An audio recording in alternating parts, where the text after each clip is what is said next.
राज्यामध्ये दिवसेंदिवस कायदा व सुव्यवस्थेची परिस्थिती खालावत चालली आहे। महाराष्ट्रात अनेक शहरांमध्ये ड्रग्ज तस्करीचे प्रमाण वाढले आहे। लहान मुलींवर बालकांवर अत्याचार वाढले आहेत। विधानसभेमध्ये देखील अनेक वेळा हे मुद्दे मांडून याकडे सरकारचे लक्ष वेधण्याचा प्रयत्न केला, परंतु सरकारकडून यावर प्रतिसाद मिळत नाही। आपल्यावर अंकुश ठेवणारे कोणी नाही हा आत्मविश्वास गुन्हेगारांमध्ये बळावला आहे। समृद्धी महामार्गावरील वाहनांचे नंबर प्लेट काढून वाहने अडवून लुटमारीचे प्रकार वाढले आहेत। गुन्हा घडल्यानंतर पोलीस पोहोचतात, परंतु गुन्हा होणार नाही याची काळजी पोलिसांनी घेतली पाहिजे, अशी मागणी शरद पवार राष्ट्रवादीचे आमदार जयंत पाटील यांनी केली आहे। दरम्यान सांगलीच्या आष्टामध्ये गुन्हेगारी आणि अवैध धंदे वाढल्याने या अवैध धंद्यावर कारवाई करावी अशी मागणीही आमदार जयंत पाटील यांनी सांगलीचे पोलीस अधीक्षक तुषार दोशी यांच्याकडे केली आहे। आष्टा शहरामध्ये अवैध धंद्याचं प्रमाण प्रचंड वाढलेलं आहे आणि या अवैध धंद्याच्या विरोधात पोलिसांनी कडक कारवाई करावी हा आग्रही विनंती आणि मागणी करण्यासाठी आष्ट्याचे नगराध्यक्ष, आष्ट्याचे सर्व नेते आणि नगरसेवक आज जिल्हा पोलीस अधीक्षकांना भेटायला आलेले।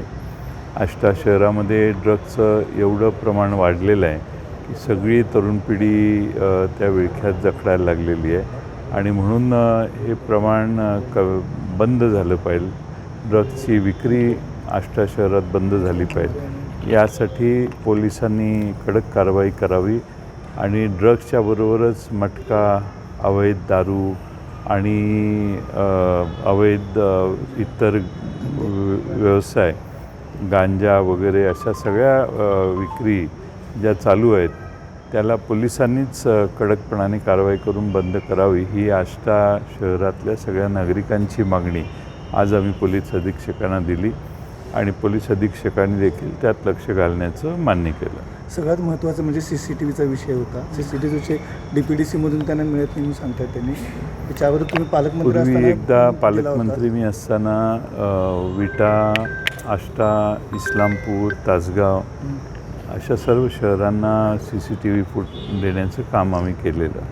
आता शहरं वाढलेली आहेत आणि आणखीन CCTVची मागणी आहे आणि CCTV पूर्ण शहरभर असेल तर प्रत्येक माणसाची हालचाल टिपता येते, कारण ह्या ड्रग्जचा व्यवसाय करणारे हे शहरात त्यांचा जो सुळसुळाट आहे तोही त्या CCTV फुटेजच्या फुटेजमध्ये पकडू शकतो आपण, असं आम्हाला वाटतं।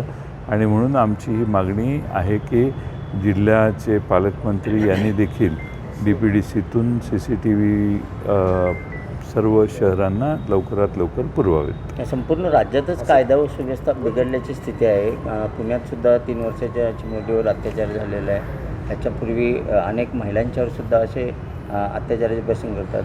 खरातसारखं प्रकरण असेल, कायदा व सुव्यवस्था राज्यात व्यवस्थित आहे असं वाटतं का आणि महिला सुरक्षित आहेत का? दिवसेंदिवस कायदा व सुव्यवस्थेची परिस्थिती खालावलेली आहे आणि महाराष्ट्रात अनेक शहरामध्ये ड्रग्जचं प्रमाण फार वाढलेलं आहे। लहान बालकांच्यावर, मुलींच्यावर अत्याचार वाढलेले आहेत आणि त्यासाठी कडकपणाने सरकारने देखील याच्यात लक्ष घातलं पाहिजे। आणि मला असं वाटतं की विधानसभेत अनेक वेळा आम्ही ह्या मुद्दे मांडले, सरकारचं लक्ष वेधण्याचा प्रयत्न केला, पण प्रतिसाद नाही किंवा त्याच्यावर अंमल होत नाही आणि सगळ्या गुन्हेगारांना आपल्यावर कोणी अंकुश ठेवणारं नाही याचा आत्मविश्वास एवढा बळावलेला आहे की सर्रास सर्व काही चाललं।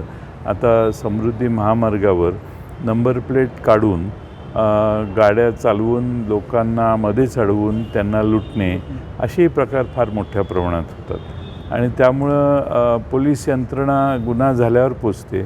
आमची मागणी आहे की गुन्हा होणार नाही याची काळजी देखील पोलिसांनी घेतली पाहिजे। राज्याचे मुख्य